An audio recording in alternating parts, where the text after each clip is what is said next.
introduction. So as I said, Malu needs no introduction for this group, but I still will do the honors for those that will see the recording later. So Malu Ore is from um, Peru, where she did her undergrad in biology. She originally wanted to work on not very cool plants, meaning croton in the Euphorbiaceae. And then she saw the light. She was illuminated by the Melastom aura. And she's been a PhD graduate student at working with Lucas Major at the University of Florida for the past 3 and change years. And she has tackled this complicated question of Chaetogastra. And she's going to give us a little bit of her updates of what's been happening with this group. So please, Malu, take it away. Yeah, thank you so much, Fabian.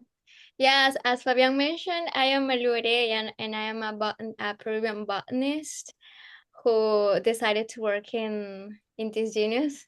Uh, to be honest, at the beginning, I didn't know how hard this might be, but it's been very, very challenging. But I'm happy to share some of the things that I've been doing, especially the analysis that is related to phylogenomics and stuff. So the title that I thought it would be appropriate for this talk will be evolutionary relationships within Chaetogastra that belongs to the Melastomataceae tribe of the Melastomataceae family. So I'm going to put this somewhere over here. Okay. To begin with, I thought that it would be very important to lay the taxonomical background of this genus, especially because there's been lots of different taxonomical changes throughout the history, starting by his first description by de Candolle in 1828. Here he described the new species with 3 different sections, and then he also described a section of Arthrostema called section Brachiotum. And later I'm going to explain why this is also important. A few years later, there will be lots of different morphological study around this genus, and because of that, and because of the complexities within these morphological boundaries, some of these species of Chaetogastra were transferred to several other genera. Then in 67, the section Brachiotum was transferred to genus level. And then in 1872, the genus Chaetogastra was not considered as a natural group anymore. So this is basically because of all of these challenges when it comes to their taxonomical features. There's been lots of different studies, especially related to morphological boundaries. But then in 2013, thanks to Michelangelo and collaborators, they're starting to tackle into molecular, geographical, morphological work. And based on this work, the genus Chaetogastra started resurrecting. And then in 2016, there's been lots of different studies related to Tibucina and other genera. And then I'm sorry. Where is it? Can you see my screen? Okay, nice. Yeah. Um, uh, there's been lots of different publications that were trying to tackle into these phylogenetic relationships. And then Guimaraes and collaborators in 2019, they did a very nice job, and it was focused on Tibucina and Alice. This is also related, but it was kind of like in a phylogenetic background. They have been doing several taxonomical changes, new synonyms, a new combination, new names. They also describe the new genus, which is Andesanthes. And then 2 years later, Mayer and collaborators have performed this analysis, and they got this really nice work related to Brachiotum and Alice. Here, they recover several clades. As you can see here, I don't know if you can see my can you see my, I don't know if I can put this. Here, Yes, we can see your mouse. Okay, thank you. Here, they recover Brachiotum with 2 different clades, the clades B and clade C, and then they recover a monophyletic Chaetogastra with the subclades D, E, and F. And they have found that these subclades were also correlated with their geographical distribution.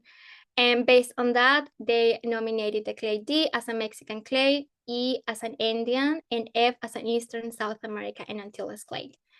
And based on this group, as you can see, most of the sampled species are into the subclade F, and it's basically because Mary and collaborator have been focusing more a little bit in the Brazilian species.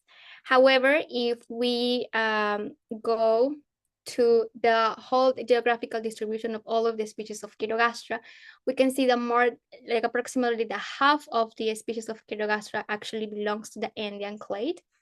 And even though that most of these species of Chaetogastra belongs to this geographical range, actually this was the least sampled clade. So that's why basically I decided to tackle into specifically trying to sample a little bit more of these species within this clade. This is just for you to see kind of like the tangle of all of these genera surrounding Chaetogastra, which are Andesanthus, Pleroma, Brachiotum, and Tibucina specifically. They have different morphological features. They have different kind of like morphological boundaries as well. And here is just kind of like to show the morphology of the stamen of a general Melastomataceae, and this especially like this part of the stamen, which is called pedoconnective, is also going to be very important to classify certain species and to put boundaries at a morphological level when it comes to Chaetogastra and other species that are correlated to this genus. And then another important morphological feature that it corresponds to Chaetogastra is a ventral appendage. They are going to have also the pore. And here is just an illustration for you to see a little bit more clear when it comes to reproductor. I'm sorry, I think I cannot see the, oops.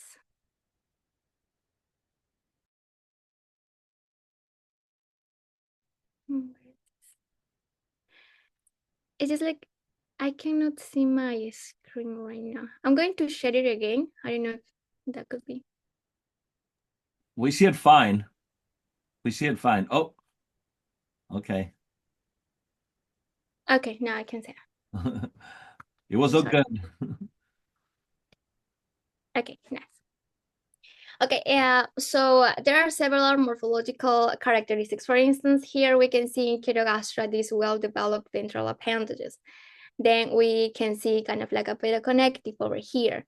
And then if we compare this genus with Brachiotum, we can see that they do not have a certain, like the well-developed ventral appendage that it can also be helpful to identify between these two genera, as well as the morphology parts, kind of like the Chaetogastra. They are usually like an open flower, which is different than Brachiotum. And there are other characteristics that can also be helpful for its diagnosis. Another genus that is correlated to Chaetogastra is also Tibucina. But one of the important characteristics that we can also take a look when it comes to these both genera is also the trichomes. For instance, the trichomes is a little bit more scale-like when it comes to the Tibucina. And then in Chaetogastra, they have more like simple trichomes, for instance. And then there are other morphological characteristics that I was also trying to kind of like evaluate to see if the phylogenetic relationship that we are getting in our trees correspond also with the morphological features that we are seeing. Another important aspect when it comes to trying to tackle into the phylogenetic relationships is also with the duplication events. So we think Chaetogastra is well known according to bibliography that there are certain species that are polyploids.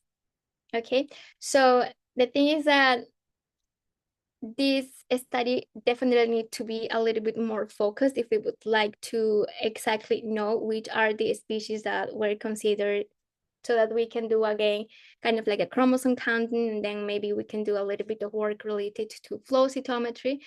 But something that it's also important to remember when it comes to Melastomataceae is that the haploid number is 12. Then for the Melastomataceae tribe, there is a descendant diploid series where the haploid number is equals to 7. Then the frequent chromosome number in Chaetogastra is 9. And another thing that I didn't put here, but it's also important, is that in Chaetogastra, the frequent chromosome number is equal to 10. And when it comes to the polyploid levels, they are usually kind of like a multiply of 9 when it comes to Chaetogastra. So we can find hexaploid species, we can find tetraploid species.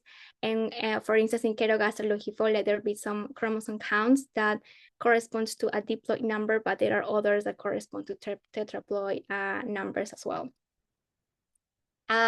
So based on all of this background that we have of Chaetogastra and its relationship with the different genera, the main aim of this the first part of the project is to clarify evolutionary relationship among clades and species of Chaetogastra. And based on the work that has been doing by Meyer and collaborators, we also see a relationship between Chaetogastra and Brachiotum, and that's one of the objectives here as well, to elucidate the evolutionary relationships among genera within Melastomataceae. And my first aim was focusing on the ending clade of Chaetogastra, basically because it was the least sampled, and within the genus it has the most species. And because of the first relationship that we saw in the publication of Meyer, it has a close relationship with the Brachiotum clade as well. And that was part of the objective. And then based on this and all of the results that we have already seen, my hypothesis was kind of like a detailed phylogeny will resolve the evolutionary positions of Chaetogastra and Brachiotum within the ending clade, contributing to our understanding of their evolutionary history and relationship with the Melastomataceae. So for this, I've used both nuclear and chloroplast data sets. And it's very important to mention that actually all of this workflow have been a very deep work by Leopolda Gallier and Monique Romero. And what I've been doing from these databases that they have been doing, it's kind of like doing certain modifications and specific details so that I can have more resolution when it comes to the analysis. But all of this work actually, and it's kind of like a shout out for them because it was an amazing work that they have been doing. For the field work and for the herbarium work, well, I've been to Peru and Dominican Republic doing some Melastomataceae collections. And then this year we're gonna go to Bolivia as well. For the herbaria, I was also trying to look at different specimens. However, it's still a little bit, for me, complicated to see the species boundary among this within this genus. It's been kind of hard to me too, because until now there are still some taxonomical changes that have been developed by Meyer and collaborators as well. There's been new combination, there's been new synonyms, and all of these are, of course, based on the reproductive structures, or kind of like the sizes of the stamens or the size of the trichomes as well. Then the type of the trichomes that we can see in both the reproductive structures and also the vegetative structures. And then based on all of this, I was also trying to understand a little bit about this work and about specifically the species delimitation. However, for the matter of this first chapter of the PhD, it was more related kind of like to see the phylogenetic relationships, but kind of like in a matter of trying to understand the clades, specifically the ones that we have seen as the D, E, and F of Meyer, which corresponds to their geographical distribution. And also it's very important to say that most of these collections are also coming from collections of silica gel that were collected by several collectors. Some of them are Almeida, Michelangeli, Guimaraes, Meyer, Maldonado, Solomon, Ulloa, Rojas, and lots of different collectors as well. So for the methods, this is again, it's a lot kind of like a modified version of the work that has been doing for both postdocs Leo and Monique. And the first part was the assembling, the retrieve sequences, and then the alignment. One of the important tools that I've used it was HiPiper. I know that there are also other type of softwares that we can use, such as Cactus, for instance, but I haven't used that one yet. I don't know if any of you have used and have compared this with HiPiper, so maybe I can try it.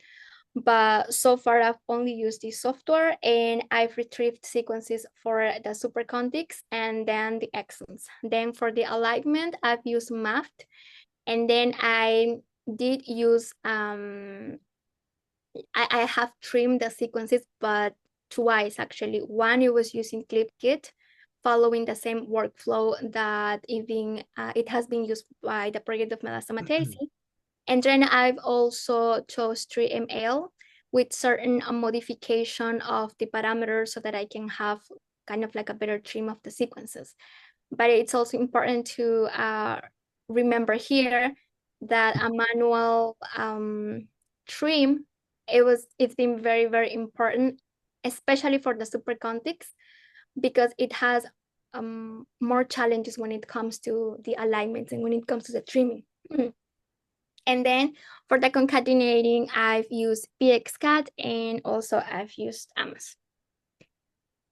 I've used both the concatenation and the species tree approach. For both of them, of course, like I have to retrieve sequences, and then there were some genes that didn't have the less amount of sequences that I would need in order to run certain analysis. For instance, for IQ3, they request to have at least like 3 sequences. So I have to do that first. And then I've been using, for instance, Hypergator, which is one of the computers that we have here in the University of Florida. And in order to use IQ3, I had to also upload other type of models. Then to construct the gene trees, I've done it for both, for the supercontic and also for the exons.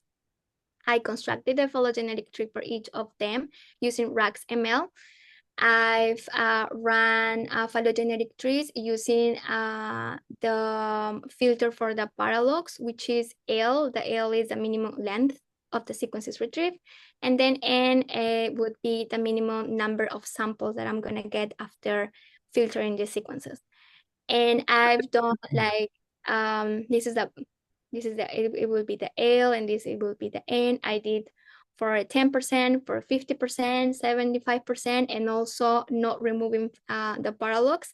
And in this case, I printed here and I put the number of the genes that I retrieved after doing the filtering. And then I've used Astra so that we can have the species trees at the very end with a bootstrap of 50. Here we have part of the results. I've used all of these genera that are within the Melastomataceae clade, sorry. And then other genera that it would help me to do some post-tree analysis, such as Rexia, Cisantera, Blackea, Myconia, Henrietea, and Mauriti. All of them in order to have like the calibration dating and to have a little bit more of support when it comes to the outgroups. And here it's just for you to see a little bit of the LPP values. And here is kind of like a zoom in that I did so that you can see that we have kind of like a good support when it comes to the biggest clades, as we expected. But once we zoom in a little bit more and we would like to see the phylogenetic relationship among certain species, it's a little bit complicated. So I'm going to show a bunch of different phylogenetic trees as a results that I've done. And all of these are related to kind of like a comparison between the phylogenetic tree that I got with the exons, with the supercontics, in all of the scenarios. Like the non-filter, it means basically where the paralogs were not removed for the exons and the supercontics, and then using a certain percentage as I was showing. And then at the very end, I'm going to show you a comparison between like removing the paralogs and then the concatenation approach that I got. Here, I've used, of course, brachiotum as well. And the ones that are brachiotum here is the one that are with this red array. As you can see, there are some species of Chaetogastra over here. Here, I don't know why I got this weird thing because I was labeling them, but actually this one is also brachiotum. And then the rest of them are Chaetogastra, but overall, when it comes to the comparison of the species tree of the exon supercontics where the paralogs were not removed are kind of similar when it comes to the biggest with the biggest clade. But when it comes to certain specific relationship, there is like certain discordance. This is just a comparison between the non-filtered supercontics and the supercontics where the paralogs were removed with a 75%. This is a comparison between the supercontics with the paralogs not removed with the supercontics of a 10%. Here is the exons, again, a comparison between where the paralogs were not removed and then 75% of these paralogs removed. Then here is a comparison just for you to see kind of like the the major relationship among certain genera as well. So you can see there are some brachiotum over here. There are certain Chaetogastra as well, but most of them kind of like we can see like a good recovery when it comes to brachiotum as a clade. But here, this is a comparison between the exons, where it's at 75% removed of the paralogs, versus the concatenated exon. This is one of the last trees that I've been getting into kind of like a long time to get here as well, because it took a lot of manual removed as well in certain parameters when it comes to the trimming of the sequences. But here is for you to see like the relationship as well between Chaetogastra brachiotum. And here are certain species of brachiotum, for instance, here, and then other species of Chaetogastra. I know that you cannot see clearly like the relationship because I didn't zoom in, but this is just because so that you can have kind of like an idea of the relationship overall, but of course like more detailed explanation we necessarily need to do. And as you can see in most of the results that I'm getting from all of the phylogenomic analysis, brachiotum is nested within Chaetogastra. And also another important thing that we can take from this is that there is no a clear pattern when it comes to the geographical distribution of these species, as it was shown in Mayer and collaborators of 2021. And this is something that it can also be discussed in the near future with more analysis. Here is just for you to see the support of the bootstrap when it comes to the concatenated tree. Most of them have a very, very high bootstrap support. And as you can see here, there are certain relationships when it comes to the species trees and the concatenating tree that are a little bit different. But here, for instance, it's important to mention that I didn't do a filter. So maybe a comparison that I can do, it's kind of like the exons non-filter with the concatenating exons non-filter as well, so that I can see if both phylogenetic trees are pretty much the same. So within the conclusions is that overall, the phylogenetic topology, it's kind of like similar as the reported in Meyer, except for the ones that it's within the Chaetogastra and also the relationship between Chaetogastra and Brachiotum. Then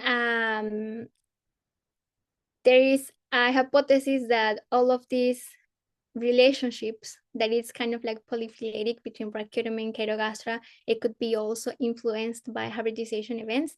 Actually, I didn't present it here, but I also had a comparison between the species tree and also the phylogenetic tree of the chloroplast data. However, I still need to do some arrangements but actually the result that we could see between the species tree and the chloroplast that of the nuclear and the chloroplast tree, it's actually kind of like similar than this, where we could see, for instance, like certain species of Rhyperium over here, and there are like 7 species of Chaetogastra over here, and there's kind of like a clear possible hybridization event that we can also hypothesize based on this. And then, yes, there is a lack of congruence among genetic and genomic phylogenies that I'm getting from here, especially because the genetic phylogeny that Meyer and collaborators got was based mostly on chloroplast data, and this one is based on nuclear data. However, when I was also getting the results from the chloroplast data, there is a little bit of difference as well. When it comes to recommendations in future directions, of course, there's need a lot of work that I still need to do when it comes to the analysis, especially to get the results back from the chloroplast phylogenetic tree. And then another thing that it would be important to tackle, it would be to clarify the relationship between Brachydium and Chaetogastra, and if this might need a taxonomic reclassification. There are potential hybridization scenarios. It would be important to perform chromosome counting so that we can have a clearer background of the phylogenetic history between these genera. And then, of course, biogeographic analysis so that we can investigate spatial genetic variation and population structure as well. So, well, thank you so much for all of you, the ones that have been listening. I don't know if you have any questions, but definitely this project wouldn't be possible without the help of all of these people, like not only in the lab, but also in the field, and also because maybe like some of you have been also collecting like several species that I have presented here. And this is just for us to share a little bit. And I don't know if you have any recommendation of analysis that I can also do. I also have certain analysis on the top of my head, but I don't know if you have any questions. I'm happy to answer them. Thank you. I'm overwhelmed. So thank you. I always have questions. So if anybody has questions, please just unmute yourselves and interrupt. I'm gonna start one with that Agnes put here. I know she's on a bus, so it might be difficult. But her first question is, so in the case of Chaetogastra longifolia, that there are polyploids and diploids. Have you seen any pattern for the data that exists, like polyploids in like one part of the distribution, or do you know anything about the difference between polyploids and diploids? What I did is try to sample certain species in certain countries, but most of them were from herbarium samples of silica gel. It's been very challenging to extract DNA from herbarium samples. And some of them, I sent them to sequencing. We got the results back, but I didn't get a good quality of retrieved sequences from some of them, so I had to take them out. But for the ones that I got in, I have certain populations that form a clade, but there are other species that are actually sister of another completely different species. And when it comes to diploid and polyploid level, actually, I haven't yet traced which ones are the ones that are polyploid and which ones are the ones that are diploid. Yeah, but that's something that I also, that it should be very important to do as well. So Malu, sorry, Fabian. Malu, I'm wondering if you might want to mention something about the Pate analyses that you're thinking about doing across Chaetogastra. Yeah, actually, I've been running some analysis with Pate, where it's usually it usually helps you to identify if there are any signal of polyploidization. It doesn't tell you, it basically tells you it could be a diploid or it could be a polyploid. It's kind of like, it's not telling you it's going to be a triploid, it's going to be a tetraploid, but you let the software know based on the guess that you can have if it's a triploid or a tetraploid, and then it usually gives you like a heterozygosity rate where you can take a look and you can kind of like get a sense. And that's something that I was also thinking on doing with this. I've been practicing a little bit with the Rexia genomic data that we have, and it makes a lot of sense when we were getting some results. So I think that it would be nice to do that in Chaetogastra as well. So that sort of leads to what was a question or a comment or a suggestion, is that it is obvious that there's a lot of hybridization here, and maybe even hybridization of things that are not super closely related. And that's why your things are going to keep jumping.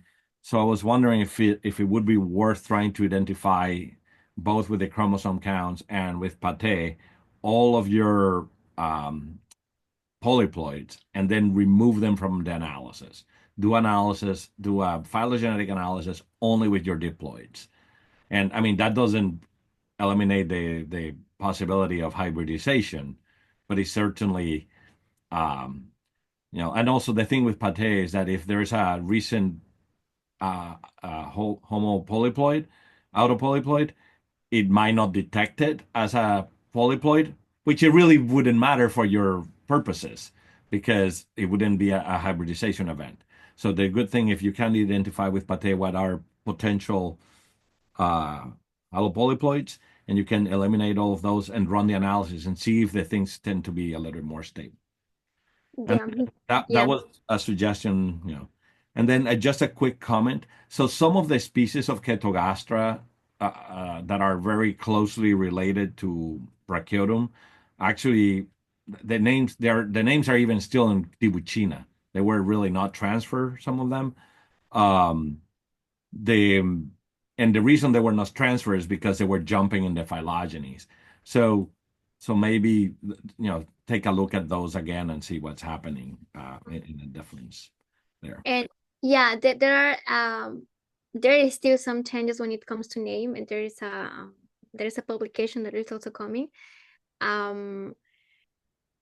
There is at least a couple of species that we were taking a look at with Lucas, and we said no, actually, because of the trichomes, because certain flowers characteristics that these have, it looks more like a Tibuchina. And actually, when we took a look at the phylogeny, these two species that are under the Chaetogastra name, they do look like Tibuchina, and they are also falling into the Tibuchina clade. So that's something that we also have to take into consideration when it comes to. I mean, maybe, I mean, those of the name changes in the 2019 paper, about half the species were not sample phylogenetic molecularly. They were only determined by morphology. And that as you gather more data, that can happen. I mean, that's had happened to the African Melastomataceae. When they have gotten more molecular data, things are starting to fall in different places. I see Luo here, can comment on that. So yeah, I wouldn't be surprised that some of the things were transferred to the wrong genus, but or not transferred when they should have been transferred. So Juan is asking, and I know he's on the subway, so it might be complicated for him to come in. So Juan is asking if you looked into the levels of gene tree discordance within astral. And if there's discordance, whether that is deep or shallow. And after that, we'll have Luo ask a question. Yeah, of course. Actually, I've been looking into those trees, and there is kind of like a discordance, but I haven't run a pie chart yet. So that's something of the analysis that I have to run as well, so that I can take into that I can look into that. And also something that I was thinking on doing, and I don't know if any of you have idea or maybe I'm just wrong. It's kind of like get a sense of what's the genes that support the most the clades where I am getting the topology of the phylogeny, so that I can run, because I was also running some analysis related to network analysis, so that I can take a look a little bit more about that.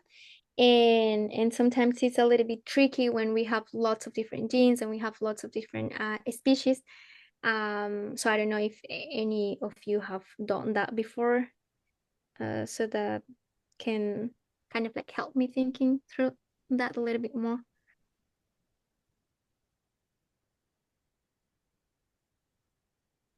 Hey, Lul, you want to ask your question? Yeah. I have a question regarding the astro analysis. So if I understand it correctly, you contracted clay branches with bootstrap values less than 50 before running the astro, right?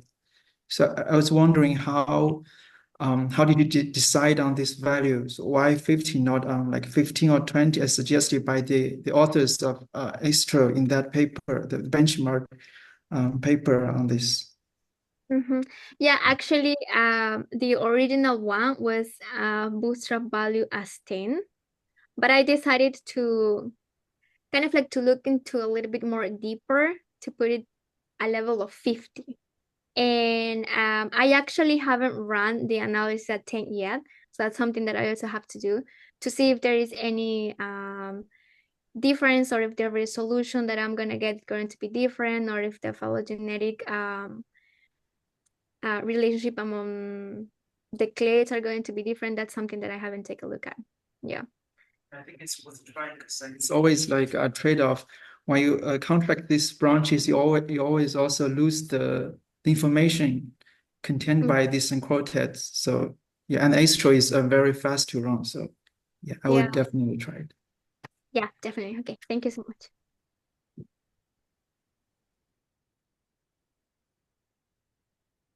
Hey, Malu, Morning. nice talk. I just wanted to ask one difficult question because I always get into the point when you have a lot of comparisons, like you made a nice set of comparisons, and most of them kind of changes a little bit the relationships. And thinking about the downstream analysis that you're planning, probably biogeographic ones, which one do you feel more comfortable choosing?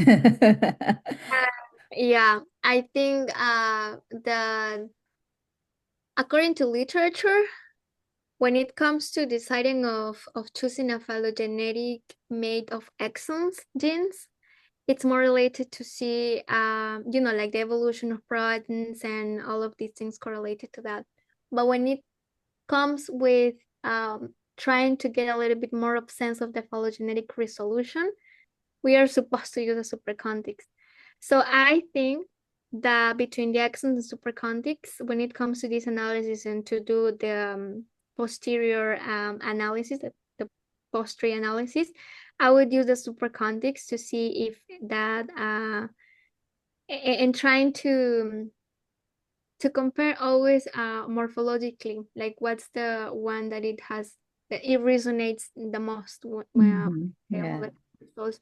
And also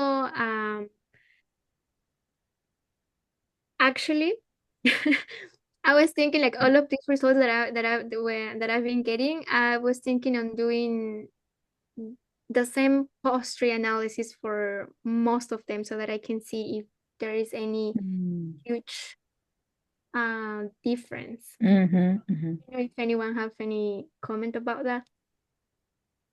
Yeah, sometimes you can kind of measure how different the relationships are based not only the relationships like in branch lengths, but also based on bootstrap. Because sometimes the phylogeny, like the phylogeny may change the relationship, but it's not doesn't have a significant sport, right? So you can kind of measure all those set of species tree that you had, maybe with some other basic metrics as Robinson fold measures. And And yeah, because I think that the way that you see it's kind of wonderful to look the incongruences, but among all your phylogenetic trees, maybe it's also nice to see how they change overall, you know? Mhm. And basically, I agree with you with super context, especially to increase the bootstrap within, like in shallow nodes. I think it's the best approach to do that. Um, but also kind of worried how that would actually change the relationships. It's, well, it's a really difficult and challenging group, but it's also interesting how you see some clades also changing, having, you know, clades coming along in different relationships as well. You may have a different signal. It's pretty nice. Yeah. Congrats. Thank you. Yeah, you're right, Juan. It's just it takes time. It takes lots of time. And trying to decide which, like which technique to use or which tree to use, it's always very helpful to go back a little bit um to the literature and kind of like understand why certain like researchers in other groups of families or other genera have been using as well, so that we can decide. But I've been building lots of trees, that's right.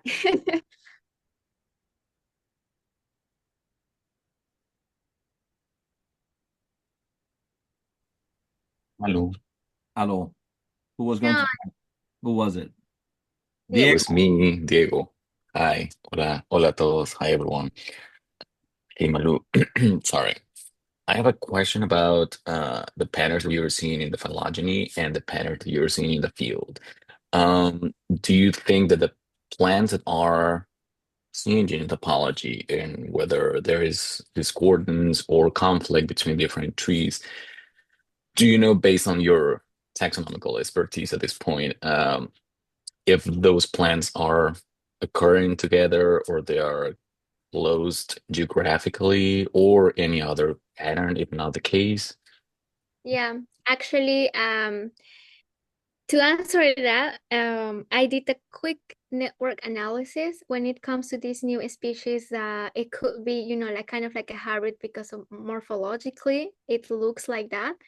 So I was mapping them geographically to which parental species we think morphologically could be correlated to this one.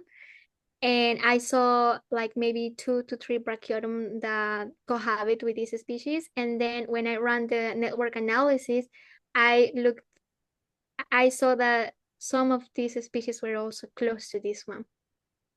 So to answer your questions, I think that, yeah, there is a correlation geographically, but among certain species, actually, no, all of them. Yeah, because I saw like when I was sampling the Chaetogastra longifolia as well, there were some species that are, I don't know, from Peru and then from Venezuela. And then there is another one that it's, I don't know, like maybe in Nicaragua and it's in another. Yeah, so it's not like a pattern that I could tell that it exists. Yeah. Makes sense. And I have a second question for you. Have you seen the patterns in your plastic data set? If there's agreement between the plastic and the nuclear data set. There is discordance between chloroplast and nuclear data set. And it's very interesting. Actually, the chloroplast analysis that I ran, it was based not in the whole chloroplast, but in the genes. And the whole chloroplast is what I need to do as well, so that I can see if there are differences when it comes to that. Yeah, thank you. Yeah. Any other comments, questions, complaints, suggestions? So yeah, I've got one, and Malu, this is something we've talked about a little bit already. But just thinking about biogeographic analyses, dating analyses, and a number of other things, post-tree, analyses that you might do. A lot of the assumptions behind many of those models are that the tree is strictly bifurcating, right? So if you do have potentially reticulate taxa or taxa of reticulate origin in there, and this kind of gets back to what Fabian was suggesting, but what do you do with those taxa of putative reticulate origin while you're trying to use methods that are supposed to be restricted to a strictly bifurcating tree? It something to think about sort of philosophically, but also in terms of the way a lot of these models are generated. How are you going to deal with those issues? Yeah, actually, that's a very good question, and I was trying to think on how to solve that, and I've seen lots of work as the one that Fabian was saying, kind of like just considering like the diploid species and then pulling up for a little bit for the polyplot and then putting them back. So that might be one of the things that I could do. However, like for this part of the project, I'm not sure if I would be able to get all of the chromosome numbers for all of the species, not even from a clade.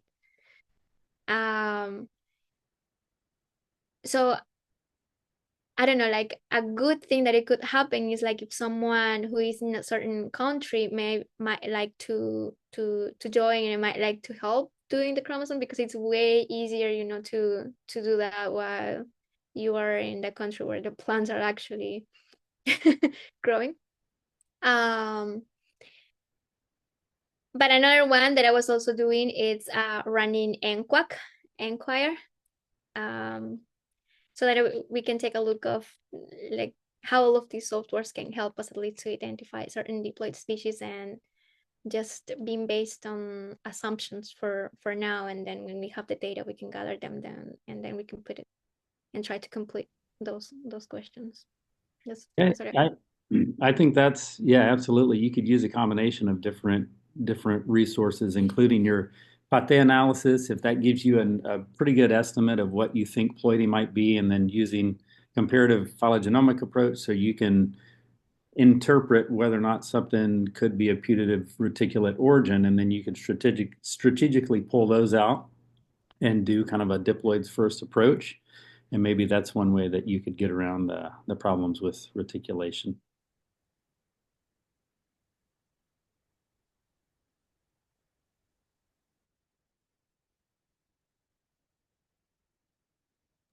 So Agnes has a comment/question wondering how complete is your sampling, and how close are your sister species? I mean, are they really closely related, or are they really far away? And then also thinking about how range disparity is a true thing or comes from gaps in sampling. And I have thoughts on that. Yeah, actually, I was supposed to have more sequences than the one that we got. But we ran into issues of sequences, but also on getting like a good quality of DNA of certain species of Chaetogastra. So the sampling for this one, yeah, I was trying to focus a little bit more on the ending, like following the first the main aim that I had at the beginning of the project. So that was kind of like my first focus. So I was trying to focus on that, but then after looking at this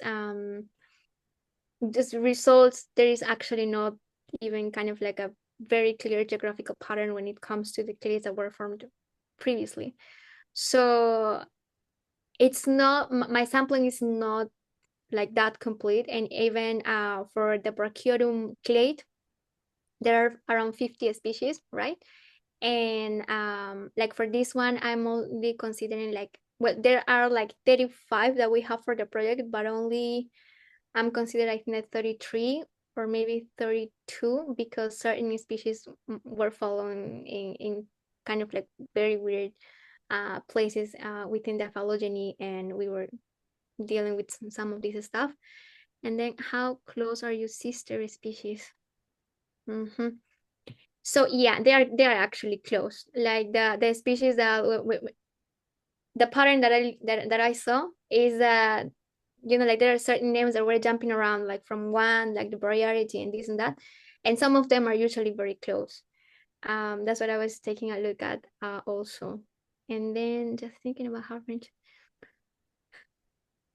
So Luo is also asking, it's a little bit of something you alluded before about what is the success rate of getting DNA from herbarium specimens. And he says that is melastomia is easier compared to sonorili. I would agree with Luo, that's true. And then some groups like Rexia, I know is horrible. Olisbioides is horrible. But it's very hit or miss. I mean, I don't know if it has something to do with uh, obviously, like there are some clays like Olisbioides and Rexi are horrible. But in Myconi, there are some like 60-year-old specimens that have sequenced beautifully and some 5-year-old specimens that have not. And there are a few species that I have extracted literally like 6 times from 6 different collections and never got into work. Uh, so I say I think that there are certain trends within clades, but they're not perfect. And in the end, it's like all over the place. Yeah. And the only way of knowing is trying. And to me, I mean, to me, like the color of the specimen is a good indication. Usually, if it's too black, I don't trust much what's gonna happen. The green ones tend to be better, but being green is not a guaranteed by far. So Yeah, there's some of the Caribbean clade in Myconia that actually oxidize black whenever you dry them out, and they still, you know, the extractions are normally pretty good, but there are other members also within that group. Like I've collected them, put them on silica, and I was extracting them a week later, and they were not, you know, I was basically getting nothing from those extractions. And so it's really hit or miss. But yeah, I agree, Fabian. There are definitely trends across the family and some of the major clades, some of the tribes that work really well, some that work not well at all. And then you have these other things that are just sort of, you know, it seems super random. It makes me wonder if it's, you know, soil type that they're growing on. Are they heavy metal accumulators? You know, what's the secondary chemistry like? There's something really interesting going on there, but we need, you know, some chemical ecologists or something to try to work it out. Yeah, definitely. Because I also had the experience of extracting DNA from Pixidante, Rexii, Olisbioide, Melastomataceae, Myconia, and all of those. And the range is very variable. So in some species, maybe some individuals even, there's like a very nice and clean DNA that we can get. And within Chaetogastra, I also saw that there's some, I mean, there are some DNA extraction that I did that I got in certain quality and quantity. Oh my God, I got lost. Cantidad of DNA that I got that after a few months it's completely different, even though they are started -20 as well. And that's one of the same issues that I got with croton. But with croton, of course, they have lots of secondary metabolites, and I was thinking that something like that could also happen with some species of Chaetogastra, also because of the color that I get every time after I do the extractions. Yeah, one thing too is, you know, soil definitely, because I see that most of things from serpentine soils in the Caribbean are a little bit harder than the ones that are literally a mile away in other soils, and they're sort of when they get sequenced, they're even sister species. And the other thing is cell size. You know, a lot of those things that we get very low DNA, I think they have very, very large cells in the mesophyll. So in the end, the number of nuclei or the number of chloroplasts even per gram of plant we're using is very low, because they have this super spongy mesophyll, super big cells. And we think we're putting the same amount of material, but in reality, we're not putting the same amount of material.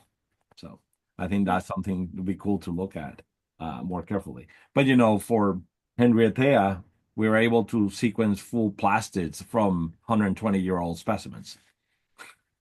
from the Caribbean that grow on serpentine. So, so there goes my theory. So I don't know. It's interesting. Well, it's 10:58. We had a long time for questions and discussions. If anybody else has a parting comment, speak now.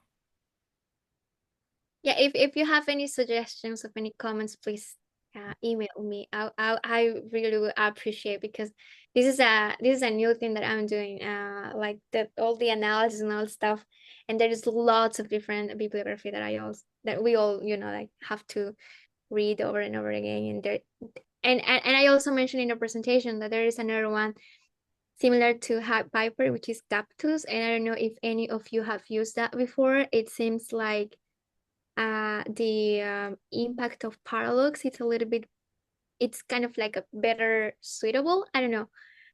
So I don't know if you have seen that or if you have tried. I have some experience with Cactus because I combined skimming data and target enrichment data.